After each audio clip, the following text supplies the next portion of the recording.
ओम श्री सत्य गुरुदेवाय नमः। पितृपक्ष, पितृपक्ष चल रहा है इस समय, तो सब लोग पूछते हैं कि पितृपक्ष किसको कहते हैं, ये क्या होता है।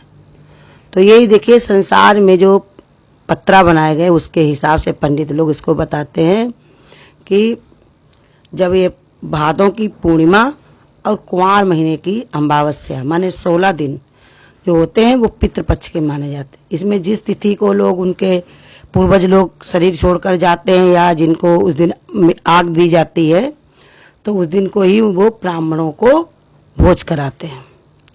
तो गरुड़ पुराण में दिया भी है कि क्या हुआ कि एक बार एक बैठा हुआ जो है भगवान के वहाँ भोजन करने जा रहा था। एक मनुष्य जो था भोजन करने जा रहा था, तो उसकी थाली में वहाँ के जो कार्यकर्ता थे वो सब लोग हीरे मोती जवाहरात ये सब उसकी थाली में भरकर देने लगे। तो उसने कहा, ये कि हमको क्यों दे रहे हो, हमको तो भूख लगी है, हमको तो खाना खाना है। तो वहाँ बताया कि तुमने कभी दान नहीं किया, न तुम्हारे किसी परिवार वाले ने दान किया है। तुमने जब भी दान किया तो हीरे मोती यही सब दान किया, इसलिए तुमको वो मिलेगा खाने को। तो इसके कारण ही तो कहा कि फिर क्या करें, कैसे हमको कैसे भोजन मिलेगा, इससे तो मेरा पेट भी नहीं भरता, मेरा सफ़र ये कैसे कटेगा। तो फिर उसको यही 16 दिन दिए गए, 16 दिन दिए गए। कहा जाओ धरती पर जाकर के और इन 16 दिन में तुम दान पुण्य करो और सब ब्राह्मणों को खिलाओ और खूब सबको अपने घर में बुलाओ, खूब भागवत करो, पूजा करो, पाठ करो, दान पुण्य करोगे तब तुमको यहाँ पर भी खाने को मिलेगा। तो जैसे कहते हैं कि जो हम देते हैं यहाँ पर इस पितृपक्ष के समय पर अपने पूर्वजों को वो उनको मिलता है, ऐसे पत्रा में दिया गया है। और बताया हमारे गुरु क्या बताते हैं कि जब उनको तुम खीर पूड़ी बनाकर खिलाते हो वो उनको मिलती है, तो अगर तुम गीता पढ़ के सुनाओगे तो क्या वो नहीं मिलेगी। तो भगवान का जो भक्त होता है तो वो सारे ऋणों से उतर जाता है। जो भगवान की भक्ति करता है तो उसको फिर कोई पितृ ऋण हो, मातृ ऋण हो, देश ऋण हो, काल, कोई ऋण उस पर नहीं रहता। क्यों? भगवान का भक्त सबसे उपराम हो जाता है, उसको कोई ऋण नहीं रहता। और गीता का जो पासक है तो वो तो वैसे ही बताया, आत्मा तो मुक्त स्वरूप है, उसमें कोई बंधन नहीं है। और जीव को बंधन अपने कारण लगा हुआ है।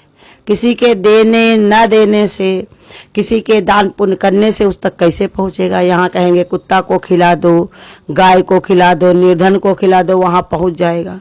गुरु बताते किसी को अगर खिलाया तुमने तो क्या दूसरे ने खाया तो तुम्हारे क्या पेट में पहुंच गया।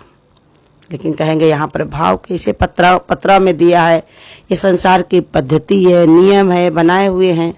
और जो बताते भी हैं कि जब तक तुम शुद्ध भक्त ना बन जाओ, अच्छे भक्त ना हो जाओ, तब तक तुमको अपने पितरों के प्रति कृतज्ञता अपनी अर्पण करते रहना चाहिए, प्रेम दिखाते रहना चाहिए। अब संसार वाले कुछ लोग इस प्रकार से भी समझते इसको है कि हम नहीं करेंगे तो हमारे बच्चे हमारे लिए नहीं करेंगे, तो इसलिए करते हैं। कुछ लोग कहते हैं इतना धन दौलत छोड़ गए हैं तो हम ये करते रहें तो दुनिया में लोग हमको कहते रहेंगे कि भाई बहुत अच्छे हैं, अपने पिता के नाम पर, अपने बाबा दादी के नाम पर कितना सब खर्च करते, तो इसलिए लोग करते हैं। और ज्ञान तो यही बताता है, गुरु का ज्ञान तो कहीं पर किसी को कुछ भी मिलने वाला नहीं है। मिलेगा कैसे? तुम्हारा किया हुआ तुमको मिलेगा। और भी एक दृष्टांत है कि कहा एक बार क्या हुआ, एक लोग जो हैं वो खत्म हो गए थे, तो उनके पुत्र ने उनके अपने पिता के श्राद्ध किए, और श्राद्ध किया तो वो सत्संग भजन उनके पिताजी जाया करते थे, इसलिए उनके गुरु को भी बुलाया। और गुरु को जब बुलाया तो भाई भोजन की थाली लगाई, उसने कौआ गाय को सबको निकाल करके पहले ही दे दिया था। तो गुरु के लिए एक थाली निकाली और एक अपने पिता के लिए भी थाली निकाली, किनारे रख दी, जैसे सब लोग चढ़ा देते हो। कोई के अलमारी में भगवान होते हैं, कोई के कोने में भगवान है, किसी के मेज पर हैं, कोई कहीं पर हैं। जहाँ जिसका मन करता वहीं पर वो भगवान को बना लेता, जब मन करता उसको बिगाड़ देता। तो ऐसे ही जहाँ पर उनकी फोटो रखी थी पिता की, वहीं जाकर उन्होंने वो थाली रख दी। अब एक थाली अपने गुरु को दे दी, गुरु आप भोग लगाइए। अब पिताजी भोग लगाने जा रहे हैं, तो गुरु ने कहा तुम्हारे पिताजी का ये सब खाएंगे, तुम्हें पक्का मालूम है? खीर पूड़ी सब्जी जो तुम बना कर रखे हो या वो मीठा नमकीन, कहा कि वो नहीं खाएंगे। दुनिया भी यही है हो रहा, सबको यही करता है, सबको यही खिलाता है। तो गुरु ने कहा अपने पिता से मिलना चाहते हो? तो कहा पिता से मिलना, वो तो बहुत दिन हो गए खत्म हुए चले गए। तो कहा अभी हम तुमको मिलवा सकते हैं। कहा 20 साल हो गए आप कह रहे हो मिलवा देंगे, कैसे मिलवाओगे? कहा चलो हम तुमको मिलवा करके लाते हैं, ये कार्यक्रम जितना हो रहा है उसको थोड़ी देर के लिए रोक दो और हमारे साथ में चलो और हम तुमको मिलवा करके लाते हैं। तो भाई जब गए, लेकर के गए, चलते गए, देखा जंगल में, एक जंगल में पहुंचे जा करके, और वहां पर एक गुफा थी, वो थी एक गुफा थी, और उसी में अंदर घुसते घुसते देखा जा करके वहीं पर एक शेर जो है दुबका हुआ बैठा हुआ था, बिल्कुल जर्जर बूढ़ा। उसके पास में गए, कहने लगे, गुरु ने कहा यही तुम्हारे पिता हैं, और ये पिता जो तुम्हारे हैं, देखो क्या ये भोजन करेंगे जो तुम खिलाने जा रहे थे लेकर के? हाँ, थाली में गुरु ने कहा था कि ये थाली लेकर के चलो, अपने पिता को तुम भोजन कराना चाहते हो तो सामने से खीर कराऊं। तो कहा कि देखो ये भोजन क्या तुम्हारे पिताजी करेंगे? तो उन्होंने कहा ये मेरे पिताजी कैसे हो सकते हैं, उनको तो इतने दिन मरे हो गया। तो गुरु ने क्या किया कि जो शेर था उसके कान में मंत्रों का उच्चारण किया, तो जिससे उसके अंदर शक्ति आ गई बोलने की, मनुष्य के जैसे बोलने की उसके अंदर शक्ति आ गई। तो बोलकर उसने बताया कि हाँ हाँ हम ही तुम्हारे पिता हैं। तब पुत्र ने माना, वही आवाज जब सुनी और उसका देखा तो कहा पिताजी आप तो इतना दान पुण्य सत्संग भजन सब कुछ करते थे, फिर ऐसा क्यों हो गया कि आपको शेर बनना पड़ा, इतनी खराब योनि लेनी पड़ी? तो उन्होंने कहा देखो बेटा, हम करते तो सब कुछ थे, लेकिन आखिरी समय जब मेरे प्राण निकलने वाले थे तो पड़ोस के घर में मांस पक रहा था, और उसी की महक हमारे नाक में आ गई। तो मेरे मन में आया कि देखो हमने सब कुछ तो खाया पिया लेकिन इसका स्वाद नहीं लिया, और उसी के कारण ही हमारे उसको याद करते करते ही हमारा शरीर छूट गया, इसी के कारण हमारी शेर की योनि हुई, और मांस ही हमारा भोजन है। अब ये खीर पूड़ी ये सब चीजें हम नहीं खाते। पुत्र ने देखा अपने पिता से भी गुरु के चरण में गया कि गुरु आप सच बता रहे हो कि देखो कि जो भी है सब अपना किया अपने अपने पास आता है, कोई किसी के लिए कुछ भी नहीं कर सकता। जब भगवान किसी के लिए कुछ नहीं कर पाते, जो जिसके भाग्य में होता है, जिसकी तकदीर में होता है, उसको वो अपना काटना ही पड़ता है। चाहे संत महात्मा हुए, चाहे ऋषि मुनि हुए, स्वयं भगवान भी धरती पर आए, उनको भी अपना श्राप आशीर्वाद जो भी मिला वो अपना उनको लेना पड़ा। ऐसे हमको भी कोई खिलाएगा तो हम नहीं खा सकते। गुरु कहते जो भी करना है हमको स्वयं कर लेना है, चाहे हमारा दसवां हो, चाहे हमारी तिरही हो, चाहे हमारा श्राद्ध हो, जो भी करना हमको स्वयं करना है, हम किसी और के सहारे नहीं छोड़ सकते हैं। हमको ज्ञान अगर है तो जो करना तो अपने आप करें, कोई हमारे लिए कुछ भी नहीं कर सकता कि किसी के अंदर इतनी सामर्थ्य नहीं है कि कोई किसी के लिए कर सके। तुम्हारी भूख लगी हो तुमको, दूसरा कोई तुम्हारा खाना खा ले तो क्या तुम्हारा पेट भर जाएगा? तुमको ठंड लग रही हो, कोई और कपड़े पहन ले तो क्या तुम्हारी सर्दी चली जाएगी? नहीं ना, ये तो सामने देख रहे हो, ऐसे नहीं मिलेगा। लेकिन इस संसार में लोग इस पद्धति को बनाए हुए हैं, कहते हैं इसी दिन इसी बहाने से खाया जाए पिया जाए। तब भी लोग क्या करते हैं, अगर कोई अपने श्राद्ध भी करेंगे तो क्या अपने माता पिता के अनुसार बनवाते? उनको परवल की सब्जी पसंद थी या लौकी की सब्जी पसंद थी, या उनको कोई और साधारण खीर पसंद थी या कुछ भी, तो क्या वो सब बनवाते अपने लड़के बच्चों के हिसाब से, अपने हिसाब से जो उनको खाना होता है। आप बुलाते किनको थे? जो पिताजी के तुम्हारे मित्र थे, जिनको वो प्रेम करते थे, या जो रिश्तेदार थे जिनके बहुत नजदीकी थे, उनको बुलाते हैं लोग? नहीं बुलाते, उनको है जो उनको जो करते हैं उनको जो पसंद होते हैं। तो अपनी मनमानी सब जगह पर करते हैं, इसी के कारण इसका फल नहीं मिलता है।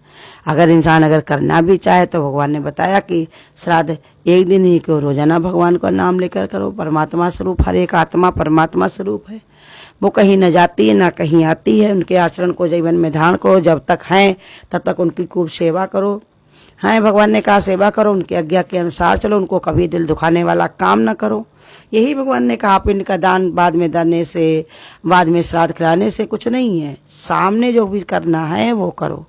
जितना जितना इंसान कर लेता है वही उसको शांति और तृप्ति मिलती है। करने वाला करके खुश होता है कि हमको भगवान ने इस लायक बनाया, और जिसके लिए किया जाता है वो भी खुश होता है कि हमारी देखो संतानें कितनी अच्छी हैं, कितना समय पर चल रहा खराब है, लेकिन फिर भी कितने इनके अंदर कितना ही भगवान ने कहा प्रेम है हमारे प्रति। तो सामने से ही आशीर्वाद ले सकते हो, सबको सुख दे सकते हो, आनंद दे सकते हो। हमारे गुरु कहते हैं सबको सत्संग भजन से जोड़ दो, सच्चे आनंद को दो। सच्चा आनंद जिसको मिल जाएगा उसको और कुछ लेने की जरूरत नहीं बचेगी और कुछ चाहना ही नहीं बचेगी।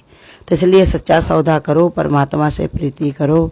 देखो 8वें अध्याय में भी बताया है भगवान की जो मेरा ध्यान करते हुए शरीर को छोड़कर जाते हैं वो मुझको प्राप्त होते हैं, उनकी जो है दुर्गति नहीं होती है, उनको कोई बार बार यहाँ संसार में आना नहीं पड़ता है। उत्तरायण की ओर जाने वाला कभी लौट कर नहीं आता, दक्षिण जाने वाला भगवान तक पहुंच नहीं पाता, वो बार बार घूम घूम के उसको आना पड़ता है। तो इसलिए बताया 8वां गीता का 8वां अध्याय अपना बार बार पढ़ के सब लोग अर्पण करो। हमारे गुरु तो यही बताते हैं। एक लोटा में जल रख लिया, उसमें तुलसी डल डाल दिया और उसके बाद भगवान को याद करते हुए बैठ के 8वां अध्याय पढ़ के अपने पूर्वजों के नाम से उसी तिथि वाले दिन उनको अर्पण करो। ना कोई थकना है, ना कोई परेशानी है, ना कहीं देना न लेना, ना विकार बनाना। ये देना लेना व्यवहार में ही तो विकार बनते हैं। अब विकारों से छूटना है तो आनंद का देना लेना करो, परमात्मा से प्रीति करके, परमात्मा से प्रेम करके उन्हीं की याद में बैठ जाओ। तो परमात्मा जब तुमको, भगवान ने कहा जो सब कुछ शांति देकर सब कुछ तुमको दे देगा। तो यही पितृपक्ष जो मनाते हैं लोग तो मनाते हैं, लेकिन जो सत्संग भजन से जुड़े हुए हैं, भगवान की तरफ चलते हुए हैं, तो उनको फिर कोई चीज की चिंता नहीं करनी चाहिए। वो करें तो ठीक, ना करें तो ठीक। जैसे लड़की की शादी हो जाए, मैके जाए तो ठीक और ना जाए तो ठीक, उनका कोई मतलब उस पर जुड़ाव नहीं था कि दान कर दिया गया। ऐसे ही गुरु की शरण में जाने से सारे कर्मों का, सारे धर्मों का, सारी प्रतिज्ञाओं का सबका जो है नाश हो जाता है। देखो वाणी भी चलती है कि गुरु अपनी शरण में लेने से तुम्हारे सारे अधिकार को छीन लेता। तुम अगर अब भी अधिकार रखोगे तो तुमको अधिकार अगर तुमने अब भी रखे तो महा दुख पाओगे। अब अगर अधिकार को हटा दिया तो सुख ही सुख है, आनंद ही आनंद है।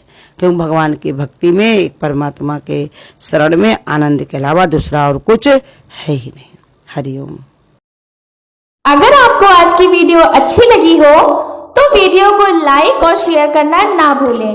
आगे की वीडियोस देखने के लिए चैनल को सब्सक्राइब करें और नोटिफिकेशन